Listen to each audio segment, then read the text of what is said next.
अगर action movie बनती है तो उसमें तो आपके लिए परफेक्ट वो है। बिल्कुल मैं तैयार हूँ। मेरी हाइट है, मतलब मैं एज अ मॉडल भी अगर आप सोचेंगे आपको हाइट चाहिए होती है, वेट चाहिए होती है, हर चीज़ है मेरे पास। मैं रेडी हूँ, इसलिए रेडी हूँ क्योंकि मैं अपनी सारी कश्तियाँ जला चुका हूँ। अब मैं ज़ीरो हो चुका हूँ, मेरे पास अब कुछ भी नहीं है। जो पाकिस्तान ओलंपिक्स में आज से कोई 25 साल पहले लोग बैठे थे पाकिस्तान स्पोर्ट बोर्ड में, वो आज भी बैठे हुए हैं। ऐसा ही है। ठीक है, और शायद यही वजह है जो हम देखते हैं ओलंपिक्स में हमारी नुमाइंदगी कम से कमतर होती जा रही है। हाँ, वो आज भी बैठे हुए हैं और वो मरने तक नहीं हटेंगे, मरने के बाद हटेंगे। मुझे कोई स्पॉन्सर नहीं था तो उसमें घर मेरा अपना सेल हो गया, एक फ्लैट, गाड़ी सेल हुई मेरी। या आपकी ज़ाती घर, अपनी ज़ाती गाड़ी बेची। जी, इसी तरह मेरे तो 3 जिम हैं, जो एक नाज़िमाबाद में था, एक जौहर में था, एक गुलशन में था, तीनों सेल करने पड़ गए। बस मुझे ऐसा लगता है कि मैंने शायद बांग्लादेश या इंडिया को रिप्रेजेंट किया या श्रीलंका को। वहाँ पर बाखुदा अगर मैं ये कामयाबी इंडिया ले जाता ना, तो आपकी सोच है, आज मैं स्टार बना बैठा होता। मुझे मूवी में भी ले रहे होते, मुझे मूवीज़ भी मिल रही होती, कमर्शियल्स भी मिल रहे होते, मुझे जो है एयरपोर्ट पे गाड़ी भी खड़ी होती मेरे लिए जो मुझे गिफ्ट की जा रही होती, मुझे घर भी मिलता, मुझे फॉलोइंग भी मिलती, लोगों का प्यार भी मिलता, मोहब्बत भी मिलती। अस्सलाम वालेकुम, मैं हूं ज़ीशान खालिद और इन शॉर्ट सेक्शन स्पोर्ट्स पल की एक नई पॉडकास्ट एक नए मेहमान के साथ आपकी खिदमत में एक बार फिर हाजिर है। कहते हैं कि अगर आप मेहनत करें, आपके पास हुनर मौजूद हो तो कभी ना कभी कहीं ना कहीं आप अपनी मंजिल तक पहुंच ही जाते हैं। रास्ते में मुश्किलात ज़रूर आती हैं लेकिन कंसिस्टेंसी इज़ द की। और अगर आप लगे रहें, अगर आपके इरादे पुख्ता हों और आप पुरज़म हो तो आप यकीनी तौर पर अपनी मंजिल तक पहुँच जाते हैं। ऐसी एक इंस्पायरिंग स्टोरी लेके आज हमारे साथ एक ऐसे मेहमान मौजूद हैं जिन्होंने वो कारनामा अंजाम कर दिखाया जो आज तक किसी पाकिस्तान बॉडी बिल्डिंग इंडस्ट्री में नहीं किया। हाल ही में हुई लास वेगास में मिस्टर यूनिवर्स कंपटीशन में गोल्ड मेडल जीता और बैनुल अक़वामी सतह पे पाकिस्तान का परचम लहराया। और ये सिर्फ एक ही टाइटल नहीं, इन्होंने कई ऐसे टाइटल अपने नाम किए हैं और ये सब इन्होंने अपनी मदद आप किया। हम वेलकम करना चाहेंगे रमीज़ इब्राहिम खान को। रमीज़, बहुत बहुत शुक्रिया हमारी पॉडकास्ट में शामिल होने का। रमीज़, पहले तो बहुत बहुत मुबारकबाद, आपने एक बड़ा टाइटल अपने नाम किया, पाकिस्तान का नाम रोशन किया, बहुत बहुत मुबारकबाद आपको। अगर हम गोल्ड मेडल की बात करें तो हम तो खैर उतना अचीव नहीं करे हमने आज तक और शायद ना भी कर सकें जो आप अब तक कर चुके हैं। एक छोटी मोटी रेस में भी अगर हम जीत जाते थे और अगर सिल्वर या ब्रॉन्ज मेडल भी हासिल करते थे तो हम बहुत चौड़े, बहुत फ़ख्र महसूस करते थे। लेकिन आपने तो बैनुल अक़वामी सतह पे जिसमें 40 से ज़ायद मुल्क के एथलीट्स मौजूद थे, वहाँ आपने कंपटीशन जीता, गोल्ड मेडल किया और पाकिस्तान का झंडा लहराया। कैसी फीलिंग थी, कैसे मामला थे उस वक्त? फीलिंग तो बहुत ज़बरदस्त थी, बहुत प्राउड फील हो रहा था क्योंकि जब आप इंटरनेशनल स्टेज पे मेडल लेते हैं तो आपको गूज बम्स आ जाते हैं, आपका फ्लैग होता है, फिर आपका नेशनल एंथम चल रहा होता है, मतलब आप पूरे पाकिस्तान को रिप्रेजेंट कर रहे होते हैं उस टाइम पे और सबकी जो आई बॉल होती है वो आप बने हुए होते हैं उस टाइम। मतलब आपकी वजह से आपका एंथम चल रहा है और पूरी दुनिया खड़ी हुई है उसमें। 45 ममालिक के लोग स्टैंड अप हुए, आपने रिस्पेक्ट दिलवाई अपनी कंट्री को, अपने फ्लैग को। सब ने जो है वो देखा कि हाँ भाई, 45 कंट्री ये सोच के जा रही हैं कि ये पाकिस्तान में भी टैलेंट है, पाकिस्तान का लड़का आया और जीत के गया है। तो ये एक बहुत बड़ी अचीवमेंट होती है और फिर उसमें वो मेरे थ्रू हुआ, मैं था वहाँ पे। तो ड्रीम तो था मेरा, जो स्टार्ट मैंने किया था 2015 से, जो मैं इंटरनेशनल चैम्पियनशिप्स खेल रहा था। इससे पहले मैंने थाईलैंड, दुबई, श्रीलंका और उज़्बेकिस्तान, फिर उसके बाद अभी लास वेगास अमेरिका गया। बैक टू बैक अचीवमेंट्स तो मैं ला रहा था और 2022 में भी मैंने 55 कंट्रीज़ को बीट किया था, रनर अप इंडिया था उसमें, और उसमें मैं वर्ल्ड चैंपियन बना था, 3 गोल्ड मेडल, एक प्रो कार्ड जीत कर आया था, ओवरऑल बॉडी बिल्डिंग की टाइटल फाइट जीती थी। अब एक ही साथ 3 गोल्ड मेडल्स आपने नाम किए। 3 कैटेगरीज खेली थी, तीनों में गोल्ड मेडल हुआ था उसमें मैं, और बॉडी बिल्डिंग में ओवरऑल विनर हुआ था। तो उसमें भी बड़ा प्राउड फील हुआ कि इंडिया को हराया, रनर अप इंडिया रहा, तो ये एक बड़ी अचीवमेंट थी। हमारे पाकिस्तान में ये कंसिडर किया जाता है कि कुछ जीतो ना जीतो, अगर आपने इंडियन एथलीट या इंडियन टीम को मार दिया तो बस आपके लिए वो है, वो एक बड़ी अचीवमेंट लगती है। जाहिर है हमें भी अच्छा फील हो रहा था कि यार मेरे जो बीट हुआ है, साथ था वो रनर अप इंडियन सा। फिर 2022 के बाद मोटिवेशन बहुत ज़्यादा हाई हो गई, लेकिन फाइनेंशियल क्राइसिस की वजह से मैंने बॉडी बिल्डिंग छोड़ दी थी। लेकिन फिर कुछ टाइम के बाद दोबारा से जो है वो बॉडी बिल्डिंग छोड़ दूं या मैं इससे थोड़ा दूर हो जाऊं तो डिप्रेशन में चला जाता हूं, क्योंकि मैं इसको 18 साल से कर रहा हूं और अब मैं यूज्ड टू हो गया हूं उसके लिए। और जो स्टेज का जो आपको एडिक्शन होती है इंटरनेशनल स्टेज की, वो छोड़ा नहीं सकते आप। तो फिर मेरे पास यूएस का जब इनविटेशन आया तो मैंने कहा यार बहुत बड़ा इवेंट है, अगर हार गया तो लोग बोलेंगे तो वर्ल्ड चैंपियन था और यूनिवर्स गया और देखो इसमें मेडल नहीं लाया और ये और वो, इस तरह की बातें होंगी। मेरे पास टाइम भी कम था, मैंने इसकी तैयारी 6 महीने की। फिर कम बैक करना मुश्किल था, क्योंकि जब आप बॉडी बिल्डिंग छोड़ दें, गेम छोड़ दें अपना, तो कम बैक करते हैं तो इंजरीज आपकी आ जाती हैं, ओवरकम हो जाती हैं। आपकी और बॉडी फिर यूज टू नहीं रहती उस हिसाब से। जो आपकी मुझे जो इंजरीज हैं वो आ गई थी और उनको मैं फेस कर रहा था। तो जब दोबारा शुरू किया तो वो पेन करने लगी इंजरीज जो थी, उनसे फाइट करता गया। इन द एंड वीज़े के इश्यूज आ गए, 2 बार वीज़ा रिफ्यूज हुआ, तीसरी बार भी वीज़ा लगा, और वीज़ा भी लगा इवेंट से 17 दिन पहले। सिर्फ 17 दिन पहले? 3 अक्टूबर को वीज़ा लगाया और 20 अक्टूबर को इवेंट था। तो ये तो बिल्कुल भी टाइम नहीं हुआ। बिल्कुल भी श्रेड का टाइम बहुत कम मिला था। और मगर कहते हैं ना कि जब आप इतना मिच्योर मसल हो जाए आपका, और 18 साल आपने इसको दे दिए और इतना एक्सपीरियंस आप रखते हैं, तो फिर वहाँ आपका एक्सपीरियंस काम आता है, और जो आपने पुराना हार्ड वर्क किया हुआ होता है वो काम आ जाता है। तो अल्हम्दुलिल्लाह वो सारी चीज़ें काम आई और ऑन ट्रैक हो गया सारी चीज़ें, और अल्लाह ने सक्सेस दिला दी। अच्छा रमीज़, आपने बताया कि आप ये मिस्टर यूनिवर्स स्टार्टेड जो लास वेगास में जीते अक्टूबर में, तो एक बड़ा कंपटीशन होता है, और बड़े कंपटीशन में जब आप नेशन को रिप्रेजेंट कर रहे होते हैं तो आपके साथ एक टीम जाती है, जर होता है, आपका कोच होता है, और आपका जो फील्ड है उसमें तो आपके साथ एक फिजियोथेरेपिस्ट का भी होना ज़रूरी है, क्योंकि कभी भी मसल फटीग आ सकती है, कभी भी कुछ हो सकता है, कोई भी इंजरी हो सकती है। तो आपके साथ कोई वहाँ मौजूद था जो आपको हर कंडीशन में आपको कोई सपोर्ट कर सके? नहीं, देखें, मसला ये है कि पाकिस्तान के अंदर बॉडी बिल्डिंग फेडरेशन जो है वो बहुत सारी हैं। पाकिस्तान में तो सबसे ज़्यादा कम है, और इंडिया में उससे भी ज़्यादा है, अमेरिका में उससे भी ज़्यादा है। 2011 के बाद पाकिस्तान पूरी दुनिया में बॉडी बिल्डिंग के टुकड़े हो गए। 2012 तक बॉडी बिल्डिंग की एक ही फेडरेशन हुआ करती थी पूरी दुनिया में, सब एथलीट उसी फेडरेशन में खेलते थे। तो फिर क्या हुआ, इसके बहुत सारे धड़ बन गए, टुकड़े हो गए, तो उसमें डिवाइड हो गए सारे लोग। तो अब हुआ ये कि जो पाकिस्तान ओलंपिक्स में आज से कोई 25 साल पहले लोग बैठे थे पाकिस्तान स्पोर्ट बोर्ड में, वो आज भी बैठे हुए हैं। ऐसा ही है। ठीक है। और शायद यही वो वजह है जो हम देखते हैं ओलंपिक्स में हमारी नुमाइंदगी कम से कमतर होती जा रही है। हाँ, वो आज भी बैठे हुए हैं, और वो मरने तक नहीं हटेंगे, मरने के बाद हटेंगे, और हटेंगे भी तो जो उनके पीछे इंतजार में वो वो सीट पे आ जाएंगे। तो ये सिलसिला तो खत्म होगा ही नहीं ना। उन्होंने क्या किया हुआ है, उन्होंने 2 फेडरेशंस पकड़ी हुई हैं। किसी ने स्पोर्ट बोर्ड में जो है उसने एक फेडरेशन को ओके स्पोर्ट बोर्ड में किया हुआ है, नाम दिया हुआ है। इसी तरह ओलंपिक्स वाले ने एक फेडरेशन का नाम दिया हुआ है। ऐसा कुछ भी नहीं है इंटरनेशनली। जो अगर मैं आज राज खोलूं पूरी दुनिया के बॉडी बिल्डिंग का, वो ये है कि इंटरनेशनल मार्केट के अंदर कोई भी फेडरेशन इलीगल नहीं है। सब रजिस्टर्ड है, सब ऑन पेपर है, सारे की डॉक्यूमेंटेशन हैं, सब।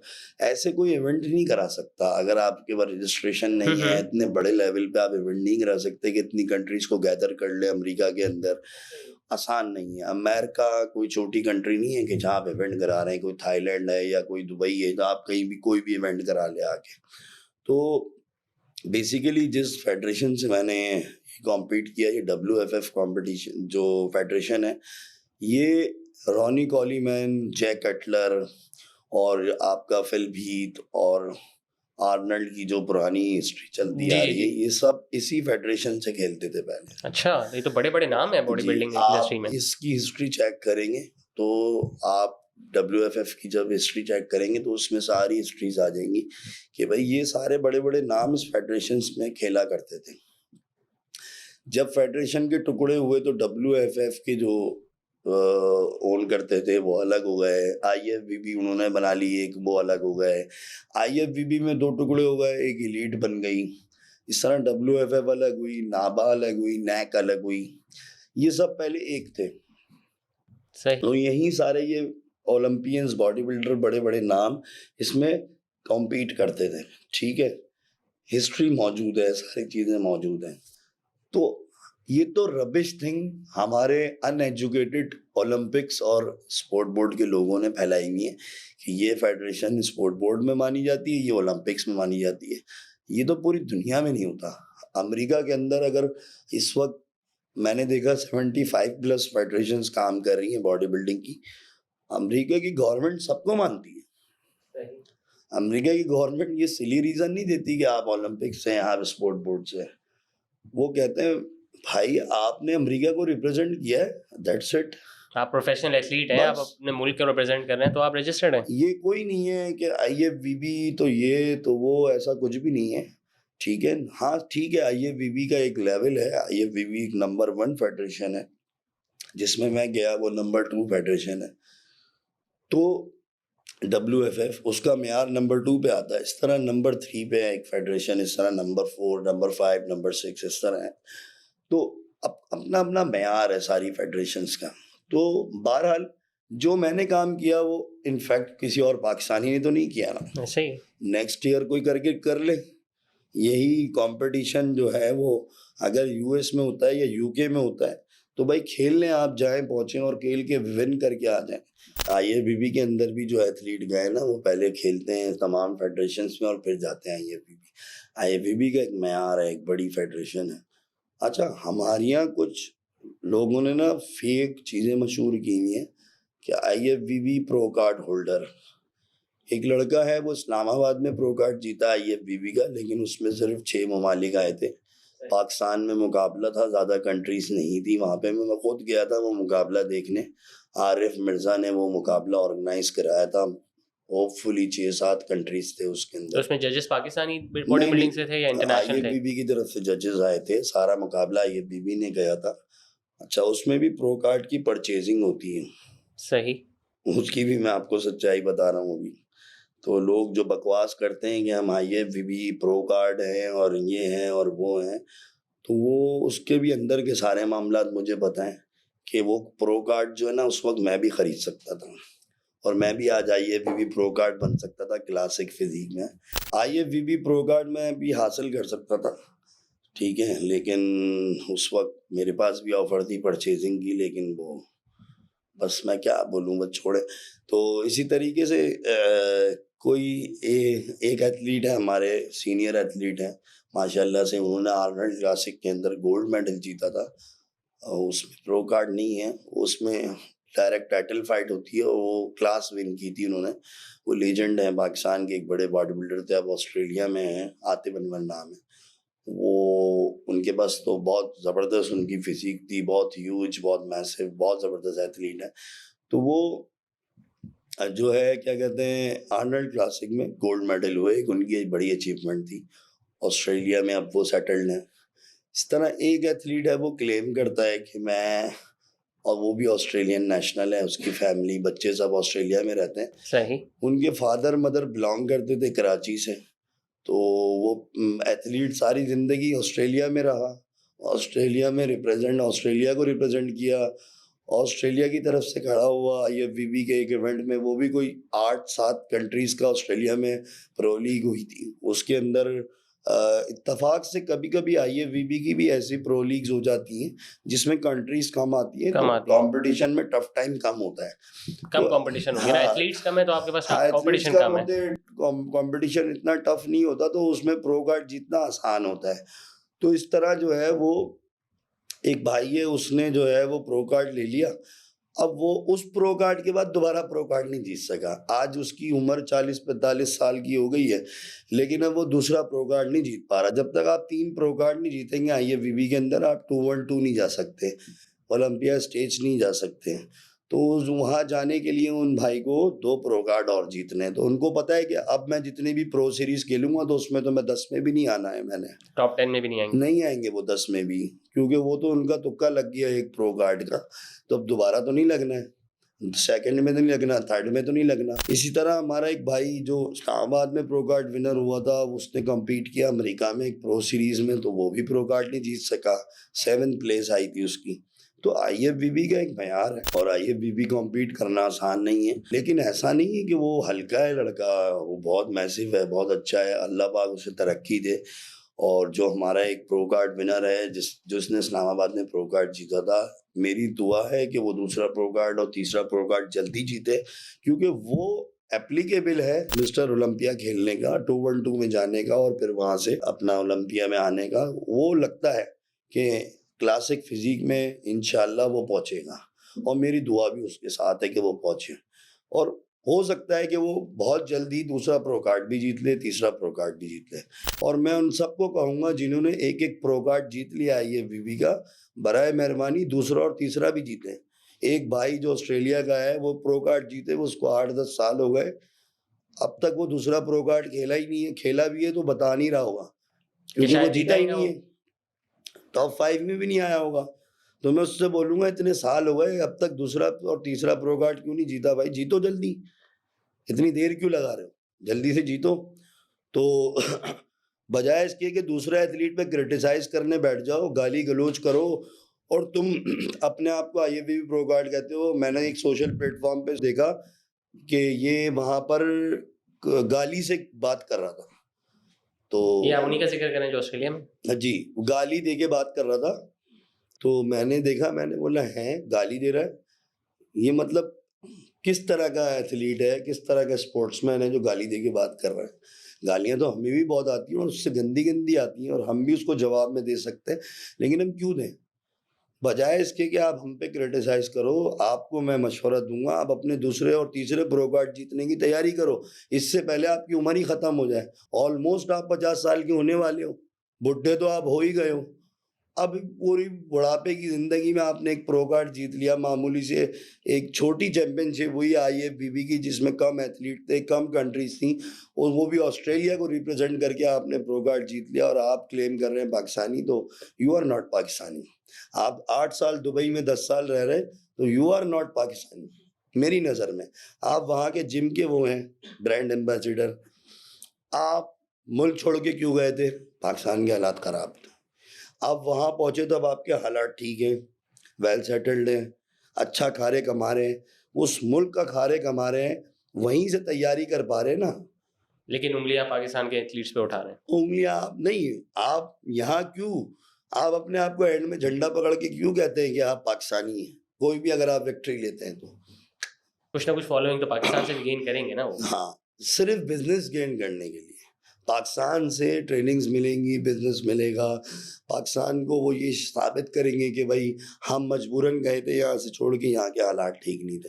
तो भाई आप गए थे ठीक है, आप अपना एक इंटरनेशनल आइकन बनो, आप अपने आप को बोलो ठीक है मैं दुबई से हूँ, मैं ऑस्ट्रेलिया से हूँ, मैं यूएस से हूँ, मैं कनाडा से हूँ, नीदरलैंड से हूँ, मैं पाकिस्तान से अब नहीं हूँ। आपको मुझसे कुछ बेनिफिट चाहिए, मैं हाजिर हूँ। अच्छा Rameez, on a lighter note, आपने अभी लास वेगस में ये मिस्टर यूनिवर्स का टाइटल जीता, गोल्ड मेडल आपने हासिल किया, और लास वेगस के हवाले से एक वो मशहूर है line, what happens is in Vegas stage in Vegas, मतलब जो वेगस में हुआ वो वहीं के वहीं रहा, लेकिन उसका आगे जिक्र आगे ना हो। तो कोई ऐसा मामला पेश आया, कोई ऐसा सामने आया, कोई ऐसा इंसिडेंट हुआ जो आप समझते हैं कि मैं उसका जिक्र यहाँ पाकिस्तान में नहीं कर सकता, वो वहीं का वहीं रह जाएगा, वो राज वहीं दफन हो जाएगा? ऐसे तो वाकई वहाँ रोज ही होते थे। आपको पता है यूएस, फिर आप, मैं 6 फीट हाइट, लंबा हूँ, टॉल हूँ, बॉडी है, स्किन कलर उनका फेवरेट है। ऐसे तो ही वहाँ पर जो फीमेल है उन बहुत क्रेजी हैं इस फिजिक के लिए, इस हाइट के लिए। तो ऐसे तो बहुत सारे वाकयात वहाँ हैं जो यहाँ नहीं बताए जा सकते, लेकिन यह है कि वैसे अल्लाह का शुक्र है अल्हम्दुलिल्लाह, मैंने वहाँ पर ऐसा कुछ भी नहीं है कि कुछ उल्टा सीधा किया हो। लेकिन ये है कि रोजाना कुछ ना कुछ वहाँ पर ऐसा होता था कि कभी कोई डिफरेंट नेशनलिटीज के लोग आते हैं वहाँ पर, बिलियनर्स आते हैं सारे। असल में लास वेगास ऐसी जगह है कि वहाँ पर कोई हल्का बंदा आ नहीं सकता। पार्टी सीन ज्यादा है वहाँ पे। अय्याशी करने आते हैं लोग वहाँ पर। वो बेसिकली एक घूमने की जगह, अय्याशी का अड्डा है वो। गैम्बलर्स आते हैं सारे, जिनको जुआ खेलना होता है या पार्टीज करनी होती है। तो बहुत ज़्यादा एक्सपेंसिव सिटी है। तो उधर हुआ ये कि डेली बेसिस पे जो है वो डिफरेंट नेशनलिटीज़ वहाँ पर होती हैं और वो सारी इलीट होती हैं। तो उनके लिए ये चीज़ें बड़ी मायने रखती हैं, फिटनेस, फिजिक और ये सारी चीज़ें। तो मैं जब भी रोड पे निकलता था तो कोई ना कोई फीमेल टकरती नहीं और वो अप्रोच करती नहीं दोस्ती करने के लिए या साथ जाने के लिए। तो ऐसा तो यूजुअली हुआ है। जैसे मैं स्ट्रीट पे भी गया वहाँ पे, तो वहाँ पे भी हुआ। कैजुअली अगर वॉक कर रहे हो। हाँ, बहुत ज़्यादा, मतलब वैसे नहीं है कि एक नॉर्मल आदमी को इतनी अप्रोच होती होगी, शायद मेरी फिजिक थी और मैं बहुत ज्यादा सैंडो और शॉर्ट्स में रहता था, तो इस वजह से भी होता वहां होगा। तो ये आम है, हाँ टॉप्स और शॉर्ट्स के हाँ। साथ घूमते हैं। तो जैसे बीच पे मैं अपना पूल साइड पे लेटा हुआ बॉडी टैन कर रहा हूँ, तो उसमें तो जाहिर है हम सिर्फ बॉक्सर में होते हैं, तो वो बॉडी टैन कर रहे होते हैं उस टाइम पे। तो उस वक्त फिर आप स्टीम ले रहे हैं, सुहाना ले रहे हैं, तो बहुत सारे ऐसे मौके होते हैं कि वहां पर आप अपने ईमान को बचा नहीं सकते हैं, लेकिन बचाना पड़ता बचाना है, अल्लाह तो देख रहा है ना। तो और फिर आप एक मुल्क को रिप्रेजेंट करने आए अपने पाकिस्तान को, तो वहां पर हर स्पोर्ट्समैन को ये सोचना चाहिए कि अपने पाकिस्तान का नाम खराब ना करें, हर कोई कंट्रोवर्सी ऐसी से बचे रहें। हरकत ना करें कि आपका कोई स्कैंडल मार्केट में आ जाए और फिर आप जो है वो बदनाम करें अपने आप को भी और अपने मुल्क को भी। तो इन चीज़ों को मैंने सामने रखा हुआ था, तो अल्हम्दुलिल्लाह ऐसा कुछ भी नहीं हुआ, होने नहीं दिया। अच्छा अच्छा लगा सुन के। अच्छा रवीज, आपकी जर्नी का हम जिक्र करें तो 7 से 8 साल से आप इस हैं और प्रोफेशनली रिप्रेजेंट कर रहे हैं पाकिस्तान को मल्टीपल प्लेटफॉर्म्स पे, और काफ़ी हद तक आप अब तक अचीव भी कर चुके हैं। और हमने सुना भी है और देखते भी हैं कि कुछ पाने के लिए कुछ खोना पड़ता है। हमें आपकी एक स्टोरी भी मौजूद में सुनने को मिली कि कहीं आपने अपने कुछ एसेट्स भी बेचे कि आप आगे टूर्नामेंट्स या प्लेटफॉर्म पे क्वालिफाई कर सकें। तो ये क्या कहानी है, आप क्या क्या आप अब तक गवा चुके हैं इस मकाम तक पहुंचने के लिए? देखिए, मैंने तकरीबन 8 साल हो गए इंटरनेशनल स्टेज पे जाते हुए, तो ज़ाहिर है आपकी इतनी अर्निंग नहीं होती कि आप ट्रैवलिंग, अकोमोडेशन और फिर तैयारी का खर्चा भी उठा लें। हर साल अगर आप एक दफ़ा भी चैंपियनशिप में जाएँ पूरे साल में, तो भी आप बेयर नहीं कर सकते, क्योंकि अंदाजन कितना खर्चा आता होगा? 12 लाख रुपए तो आप रख लें आपके इंटरनेशनल ट्रिप के ओवर है एशिया में, सही है। फिर उसके बाद जिसमें आना जाना रहना खाना पीना ये चीज़ें होती हैं, और मुकाबले की कंपटीशन की फीस हो गई। अच्छा, उसके बाद आप आ जाएं उसकी तरफ, कंपटीशन की तैयारी करनी है, तो तैयारी के लिए कम से कम 30-40 लाख रुपए वो होने चाहिए। ये आपकी डाइट की बात हो रही है? ओवरऑल सप्लीमेंट्स, डाइट और सारी चीज़ें साल भर के लिए, तो तकरीबन आपको चाहिए कुछ 50 लाख रुपए एशिया की तैयारी के लिए, मतलब एशियन कंट्रीज जाने के लिए। और अगर आपको यूरोप जाना है या यूएस जाना है या इस तरह की कंट्रीज जाना है, तो वहाँ कम से कम 10 दिन का टूर 25 लाख रुपए का लगता है। ये सिर्फ हम टूर का जिक्र कर रहे हैं, जी इसमें आपकी तैयारी अभी आनी जी, बाकी है। उसमें टिकट, वीज़ा और वहाँ की खाना पीना ये वो सारी चीज़ें, अकोमोडेशन और कंपटीशन की फीस मिला के, तो ये रख लें। उसके बाद फिर आपने तैयारी की है, तैयारी के आप रख लें, तो हर तैयारी के लिए, यूरोप की तैयारी के लिए आपको कम से कम चाहिए 65 से 70 लाख रुपए, और एशियन कंट्री जाने के लिए 50 लाख रुपए चाहिए।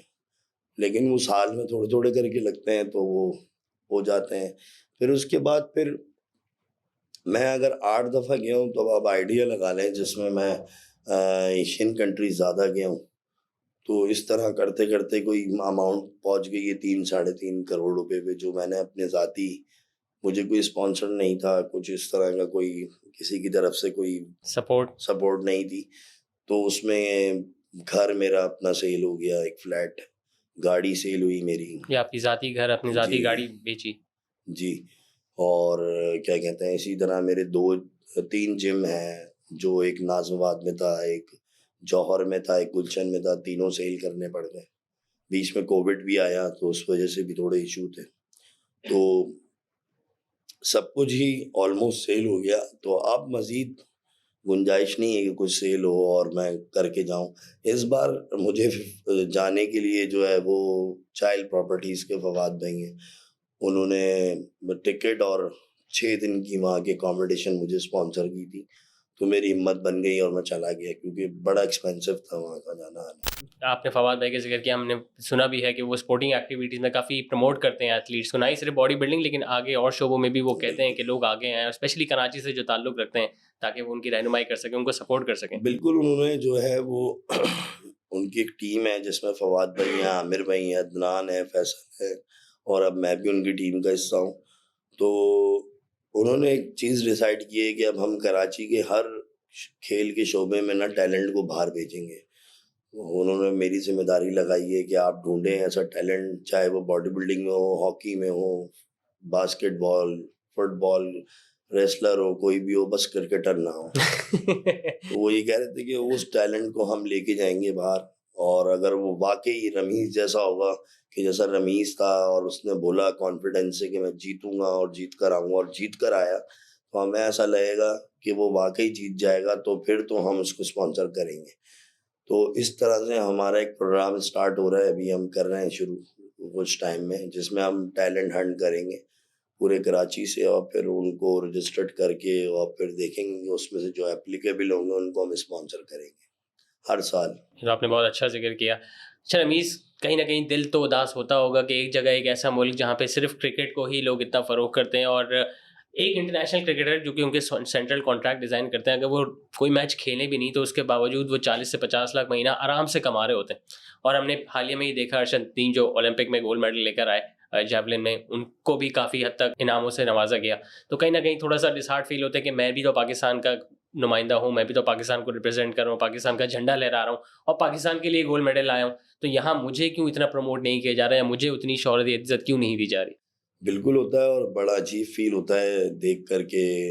आप जो है वो एक ही तरफ सपोर्ट हो गई सारी और हमारे लिए जो है सब कुछ खाली है और कोई अप्रिसिएशन भी नहीं है कोई अचीवमेंट के लिए। मैंने देखा कि अरशद नदीम के टाइम पे टोयोटा, होंडा, सुजुकी तमाम कार्स वाले खड़े सारे हो प्राइवेट गए। सेक्टर, सारे गवर्नमेंट सेक्टर्स इन्वॉल्व हो गए थे। सारे प्राइवेट सेक्टर्स खड़े हो गए कि इलेक्ट्रिक हमारे कराची का डिपार्टमेंट खड़ा हो गया और कराची के मेयर साहब खड़े हो गए, मुर्तज़ाबाद साहब, और सारे बढ़ चढ़ कर हिस्सा ले रहे थे। लेकिन ठीक है, अरशद नदीम ने एक बहुत बड़ी कामयाबी हासिल की, पाकिस्तान को गोल्ड मेडल दिलाया काफ़ी अरसे के बाद जाके, और बहुत ज़बरदस्त अचीवमेंट है, बहुत अप्रिशिएट करना चाहिए इस चीज़ को। और अच्छा हुआ उसको स्पॉन्सर हो, मुझे खुशी हुई है इस चीज़ से कि एक एथलीट जो बहुत गरीब था और उसको बहुत कुछ मिला। तो लेकिन इसी तरह मैं भी हूँ ऐसा ही।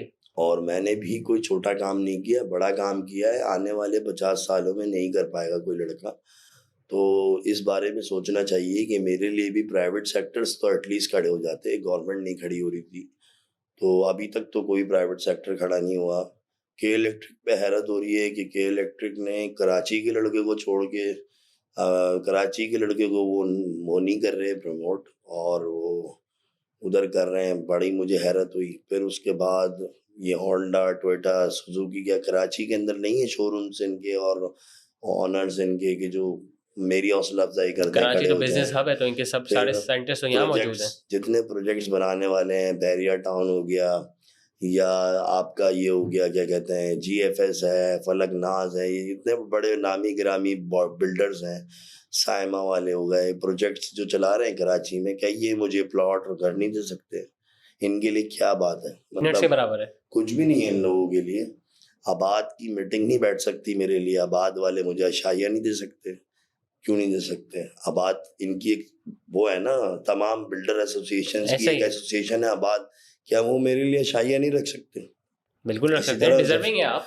इस तरह जफर अब्बास भाई हैं जो बहुत ज्यादा काम करते हैं, हर चीज के लिए आगे आगे होते हैं, खास और तौर पे कराची वालों के लिए। खास तौर पे कराची के लिए। तो क्या मैं कराची से नहीं हूँ? बस मुझे ऐसा लगता है कि मैंने शायद बांग्लादेश या इंडिया को रिप्रेजेंट किया या श्रीलंका को।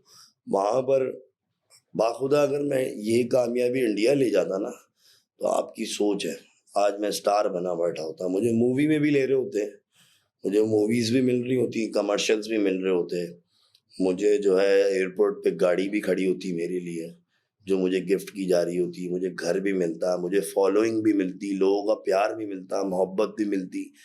लोग मुझे वहाँ पे भगवान बनाते हैं, अपने स्पोर्ट्समैन को जो है ना बड़ी इज्जत देते हैं। यहाँ ना मुझे फॉलोअर्स मिल रहे हैं, ना मेरा सोशल मीडिया ग्रो कर रहा है, ना बल्कि उल्टा लेग पुलिंग हो रही है कि फलाना जीता है, फलाना जीता है, फलाना जीता है, ये जीता है, वो जीता है।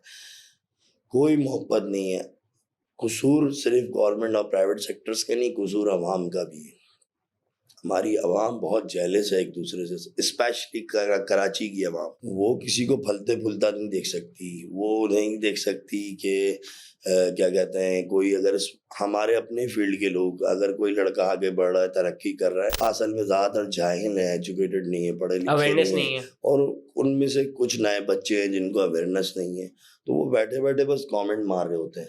आजकल सबसे आसान काम तो हाँ, ये है ना, फोन उठाया, जो चीज नहीं समझ आई उसके अगेंस्ट बस कमेंट कर दिया। कमेंट कर देते हैं।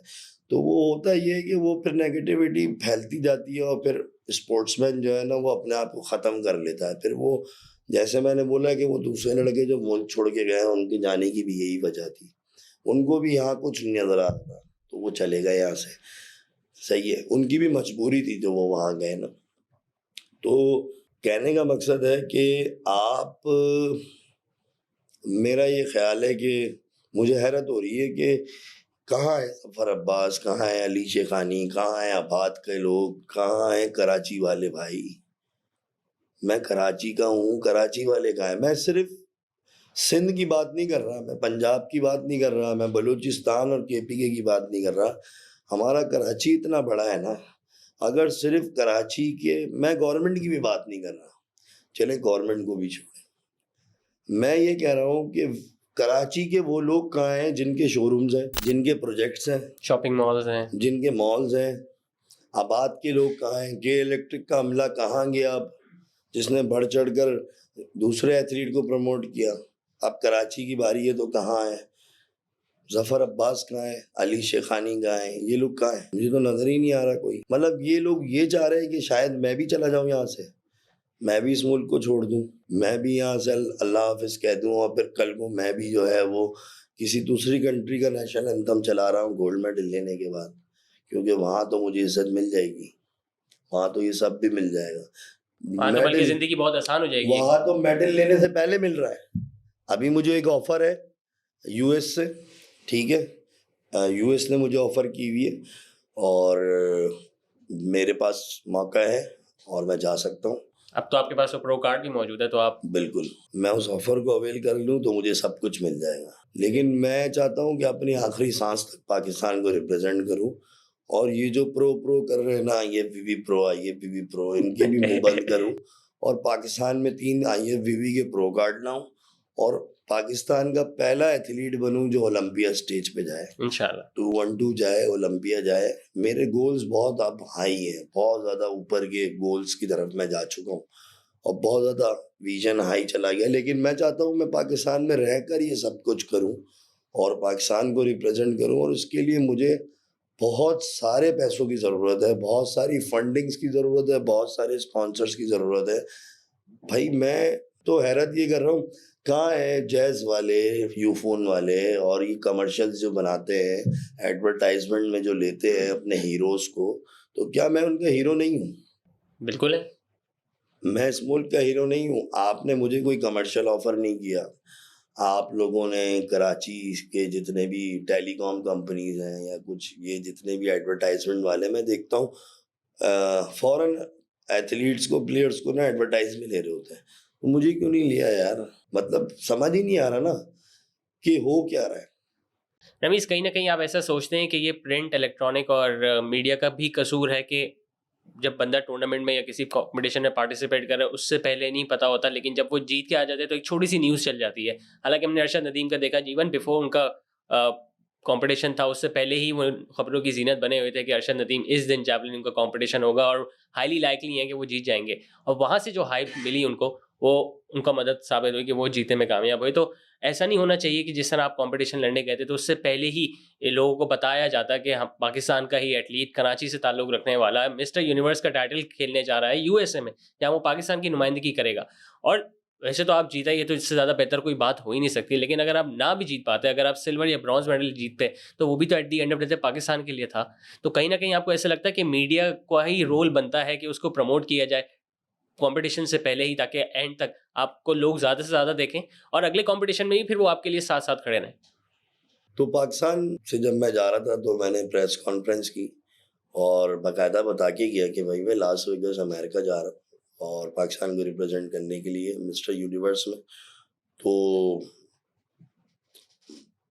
लोगों को पता था, सोशल मीडिया और इलेक्ट्रॉनिक मीडिया पे चल गया था कि मैं गया हूँ पाकिस्तान को रिप्रेजेंट करने। लेकिन बस बात ये है कि लोग पता नहीं क्यों, मुझे नहीं समझ आ रहा। मतलब और टॉपिक्स ऑलमोस्ट ऐसे ज़्यादा वो हैं। 20 अक्टूबर को मैं जीता हूँ और आज 20 तारीख है, पूरा एक महीना पूरा 1 हो महीना गया हो है। चुका है। एक महीने में कोई कहीं से कोई आवाज़ नहीं आई, कोई न्यूज़ नहीं आई कि कोई प्राइवेट सेक्टर खड़ा हुआ हो। खड़ा होना चाहिए यार, आप लोग खुद अपने एथलीट को ज़ाया करते हैं, खुद मजबूर करते हैं कि वो इस मुल्क से चला जाए और फिर कल को वो दूसरी कंट्री के लिए खड़ा हो और उसको रिप्रेजेंट करे। मगर मेरा विजन है बहुत हाई, मैंने सोचा है कि पाकिस्तान को उस स्टेज पे ले जाऊं जो कोई नहीं ले जा सका, और पाकिस्तान में रहते हुए करना चाहता हूं। तो मेरा ख्याल है अगर इस पॉडकास्ट से उनको ये मैसेज जा रहा है, जिनके मैंने हाईलाइटेड नाम लिए हैं बाकायदा, तो वो सुने और गौर व फिक्र करें इन चीज़ों पे। हम भी यही उम्मीद करेंगे कि इस प्लेटफॉर्म के ज़रिए कि आपको ज़्यादा से ज़्यादा लोग आएँ और सपोर्ट करें। अच्छा रमीज़, ये जो बॉडी बिल्डिंग का शोबा है, हमने देखा है रिसेंटली पिछले कुछ 6-7 साल से ख़वातीन भी काफ़ी ज़्यादा इन्वॉल्व हो गई हैं। ऑल्दो हम शायद कॉम्पिटिशन्स में तो नहीं पार्टिसिपेट करती, लेकिन एज़ अ ट्रेनर अगर आप जाएँ तो जिम में भी स्ट्रेंथ ट्रेनिंग और उसके साथ-साथ भी वो ज़्यादातर इन्वॉल्व हो गई हैं। तो ये ट्रेंड रिसेंटली वो हुआ है और ये आपको लगता है कि आगे जाके और इसमें उनका भी करियर बन सकता है? बिल्कुल बहुत ज़्यादा ट्रेंड जो है अब चल गया है फिटनेस का। पाकिस्तान के अंदर बहुत चेंज हुआ है ये, कि ख़वातीन बहुत ज़्यादा इन्वॉल्व हो गई हैं इसके अंदर, और बहुत अच्छी चीज़ है ये। क्योंकि ख़वातीन इस तरफ आ रही हैं, तो देखिए हमारी यहाँ जो ख़वातीन थी ज़्यादातर घरेलू थी या जो प्रैक्टिकल लाइफ में थी, वो भी जो है वो इस तरफ नहीं थी। लेकिन अब जो ट्रेंड चेंज हुआ है वो फिटनेस की तरफ आई है, तो उनको उसके बेनिफिट्स भी हो रहे हैं। उनको प्रैक्टिकल लाइफ के अंदर और प्रोफेशनल लाइफ के अंदर बहुत उसके एक्स्ट्रा बेनिफिट्स मिल रहे हैं, बहुत सारी बीमारियों से वो दूर हैं, बहुत सारे मसलों से दूर हैं, फिर वो गुड लुकिंग है, स्मार्ट नज़र आ रही हैं। तो उनको इस चीज़ की अब एडिक्शन हो गई है, तो अब बड़ा अच्छा दौर आ रहा है। और हमारे यहाँ फीमेल एथलीट भी हैं जो पार्टिसिपेट करना चाहती हैं इंटरनेशनल लेवल पे, लेकिन हम इस्लामिक कंट्री हैं, हम हमारी फीमेल्स को अलाउ नहीं करते कि वो बिकनी कॉन्टेस्ट खेलें और बॉडी बिल्डिंग के मुकाबले खेलें। लेकिन वहाँ पर एक कैटेगरी होती है मिस ग्लैमर के नाम से, तो वो कैटेगरी ऑलमोस्ट पाकिस्तानी लड़कियां खेल रही हैं दूसरे प्लेटफॉर्म से, तो अब वो बॉडी बिल्डिंग के अंदर आ गई है। तो अगर वो कोई खवातीन खेलना चाहती हैं तो वो खेल सकती हैं। अच्छा रमीज़, आपने अभी इससे पहले इंडिया का भी ज़िक्र किया था कि अगर मैं इंडिया से ताल्लुक़ रखना होता तो अब तक तो मुझे चाँद पे लेके चले आते, पूरे सर पे चढ़ा देते। और हमने देखा भी है पास में अगर आप एक्ट्रेसेस का ज़िक्र करें तो कुछ ऐसी वहाँ पे एक्ट्रेसेस हैं जो मिस यूनिवर्स या मिस वर्ल्ड का टाइटल जीता और उनको स्ट्रेट अवे बॉलीवुड इंडस्ट्री में एंट्री मिल गई। बिल्कुल तो ऐसी है। आपको ऐसा लगता है कि यार मैंने इतना अचीव कर लिया है, या इवन हम मेल एक्टर्स की बात करें तो एटलीस्ट उनको विलेनियस रोल तो मिल ही जाते हैं इंडियन इंडस्ट्री मिल में। जाते तो आपको ऐसा लगता है कि अगर आपको कोई प्रोडक्शन हाउस, फॉर एग्जांपल हम फहद मुस्तफ़ा का बिग बैंग प्रोडक्शंस का नाम ले लें, अगर वो आपको अप्रोच करते हैं कि मेरा एक नया प्रोजेक्ट आ रहा है, मैं नई मूवी कर रहा हूँ, उसमें मैं आपको इस रोल के लिए देखना चाहता हूँ, तो क्या आप उसको एक्सेप्ट करेंगे? हैं। देखिए पाकिस्तान में सबसे पहले तो स्पोर्ट्स पे कोई मूवी नहीं बनती। जिस दिन पाकिस्तान में स्पोर्ट्स पे मूवी बन गई और किसी रियल स्पोर्ट्समैन की लाइफ स्टोरी पे बन गई, तो वो करोड़ों अरबों रुपए का बिजनेस दे जाएगी। सारी मूवीज उसके आगे फेल है। फिर पाकिस्तान की जितनी भी मूवीज बनती हैं, अगर स्पोर्ट्स पे इन्होंने मूवी बना ली तो वो फेल कर देंगे सबको। क्योंकि आपने देखा होगा इंडिया की स्पोर्ट्स मूवीज का बिजनेस कितना हाई होता है। इंडिया के अंदर होता ये है कि किसी भी फेडरेशन से कोई भी लड़का जीत कर आ जाए, वो ये नहीं देखते कि कौन सी फेडरेशन से, वो कहते हैं टीम इंडिया। टीम इंडिया ऐसा ही है। टीम इंडिया उनके मुंह पे लफ्ज होता है, या वो कहते हैं मेरा भारत महान। सही है। तो जब टीम इंडिया का नाम आता है ना, इंडिया का फ्लैग पकड़ लिया है, तो फिर वो ये नहीं देखते कि कौन सी फेडरेशन से, कौन सी सिटी से है ये लड़का, वो कहते हैं इंडिया का है। और वो फिर उसको इतना ज्यादा फेम करते हैं, इतना हाईलाइट करते हैं। भाई जब मेरे फॉलोअर्स बढ़ेंगे, मेरे पास सोशल मीडिया मेरा ऑटोमेटिकली ग्रो करेगा, तो क्यों नहीं मुझे प्रोडक्शन हाउस अप्रोच करेगा, बिल्कुल करेंगे। क्यों नहीं मुझे लोग अप्रोच करेंगे, एडवर्टाइजमेंट क्यों नहीं आएगी मेरे पास? इसी वजह से नहीं आ रही। आवाम की जेलसी की वजह से, लोगों की लेग पुलिंग की वजह से। लोग इस चीज को नहीं देख रहे, समझ रहे। हमारे अपनी फील्ड के लोग ये नहीं समझ रहे कि उन अहमकों को ये समझना चाहिए, अगर इस फील्ड का एक लड़का आगे निकल गया तो हम भी आगे निकलेंगे, राह हमवार हो जाएगी। उनके रास्ते खुल जाएंगे। अगर रमीज इब्राहिम किसी मुकाम पे पहुंच गया, तो मैं गारंटी के साथ कहता हूँ बॉडी बिल्डिंग तरक्की कर गई। अभी जो रमीज जो परफॉर्म कर रहा है ना, कराची और पाकिस्तान के लिए कर रहा है पूरा, ठीक है, ये पूरे पाकिस्तान की राह खुलेगी। अगर रमीज किसी मुकाम पे पहुंच गया, रमीज अगर किसी मूवी में आ गया, रमीज किसी कमर्शियल में आ गया, रमीज को गवर्नमेंट ने ओन कर लिया, रमीज को प्राइवेट सेक्टर्स ले गए, स्पॉन्सर्स हो गए, तो इन जाहिलों को ये सोचना चाहिए कि इन जाहिलों की लाइनें खुल रही हैं। रमीज पहुंच गया तो फिर तमाम बॉडी बिल्डर्स पहुंचना शुरू हो जाएंगे और बॉडी बिल्डिंग इंडस्ट्री तरक्की कर जाएगी। अगर रमीज तरक्की कर गया तो बॉडी बिल्डिंग इंडस्ट्री की तरक्की हो जाएगी। और मेरा विजन भी यही है कि मेरी फील्ड तरक्की कर जाए। मैं चाहता हूँ मेरे तमाम लड़के जो पीछे हैं टैलेंटेड, जो पाकिस्तान का नाम रोशन कर सकते हैं, उनको कोई वे मिल जाए। मगर इस वक्त ये लोग ये नहीं समझ रहे, नए आने वाले बच्चे इस फील्ड के जो जुम्मा 8 दिन होते हैं जिम जाते हैं, जो हल्के से सॉइल हो जाते हैं जिम जाके हफ्ता 10 दिन एक्सरसाइज करके जो सॉइलिंग नहीं चढ़ जाती, तो वो कमेंट्स कर रहे होते हैं कि तुम IFBB के नहीं हो, तुम यहाँ के नहीं हो, तुम वहाँ के नहीं हो, तुम्हारी फिजिक ऐसी है, तुम्हारी फिजिक वैसी है। तो इस वक्त तमाम बॉडी बिल्डिंग इंडस्ट्री को एक होना चाहिए। कराची वालों को मेरे लिए आवाज़ उठानी चाहिए, मेरे फॉलोइंग को बढ़ाएं, मेरी रीच को बढ़ाएं, मेरे मैसेज को वो अपना मैसेज समझ के कन्वे करें। कराची वाले मेरे लिए खड़े हो जाएं, स्टैंड लें। मैं चाहता हूँ कोई और खड़ा नहीं होगा। मैं किसी से तवक्का नहीं रखता कि चारों सूबे मेरे लिए खड़े हों। वैसे तो सारे सूबे मुझसे बहुत प्यार करते हैं। मैंने ये जीत तमाम सूबों को दिलाई है, पूरे ये जीत पाकिस्तान को दिलाई पूरे आप। पाकिस्तान को दिलाई है। ये बलूचिस्तान भी जीता है, ये KPK भी जीता है, ये पंजाब भी जीता है, ये सिंध भी जीता है, जो रमीज जीता है ना, ये चारों सूबों के नाम है मेरी जीत। लेकिन मैं सिर्फ इतना कहूँगा कि मैं रहता कराची में हूँ, तो एटलीस्ट कराची वाले खड़े हो जाएं और वो मेरे लिए जो है खुद से अप्रोचेस करें, खुद से भागदौड़ करें। ये वक्त अगर निकल गया तो फिर दोबारा मैं बता रहा हूँ नहीं आएगा कोई रमीज और नहीं बढ़ेगी ये फील्ड आगे। ये फील्ड तबाह बर्बाद हो जाएगी। रमीज, आगे आप अपने आप को कहाँ देखते हैं? मतलब और ऐसे कौन से मेजर कॉम्पिटिशन्स हैं जिन पे आपकी नज़रें मरकूज हैं कि मैंने यहाँ से अब यहाँ जाना है, मैंने ये टारगेट अचीव करना है? आगे का टारगेट ये है कि 5 प्रोफेशनल लीग खेलनी है मैंने, जिसमें अगली फ्रांस है, न्यूजीलैंड, साउथ अफ्रीका और UK। ये मेरा टारगेट बना हुआ है अगले साल 2025 में, जो मई से स्टार्ट है। उसके बाद 2026 में मैं IFBB प्रो में जाऊंगा प्रो कार्ड के लिए। पहला प्रो कार्ड 2026 फेब में अमेरिका के अंदर होगा कंपटीशन, और सबसे मुश्किल होगा वो कंपटीशन। मैं उसमें पार्ट लूंगा IFBB प्रो लीग के अंदर, और फिर मैं वो प्रो कार्ड के लिए खेलूंगा और फिर इस तरह 2 प्रो कार्ड हासिल करके 212 से मिस्टर ओलंपिया के लिए जाऊंगा। ये मेरा अभी टारगेट है, तो बस मैं इसको अचीव करना चाहता हूँ। और ये जो मैंने प्रो कार्ड जीते हैं, तो लोग बकवास कर रहे हैं कि प्रो कार्ड तो सिर्फ IFBB का होता है, तो वो नॉनसेंस है। उनको कुछ पता ही नहीं है, नॉलेज ही नहीं है, अवेयरनेस ही नहीं है। भाई प्रो कार्ड का मतलब होता है you are a professional athlete, now you are professional, now आप स्टीरॉइड्स ले सकते हो जितना लेना चाहो, अब आपका ड्रग नहीं देखा जाएगा, डोपिंग नहीं होगी, you are free from drug. मतलब ड्रग टेस्ट से अब आप फ्री हो, डोप टेस्ट से आप फ्री हो चुके हैं, आपका डोप टेस्ट नहीं होना है, अब आप लोग फ्री हैं, अब आप जो है ना प्रोफेशनल हो गए। फिर WFF की प्रो लीग में आने का फ़ायदा ये मुझे, इसमें प्रो पासपोर्ट मिला है।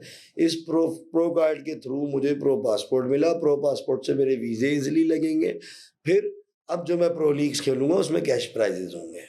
ये है प्रो कार्ड का मतलब।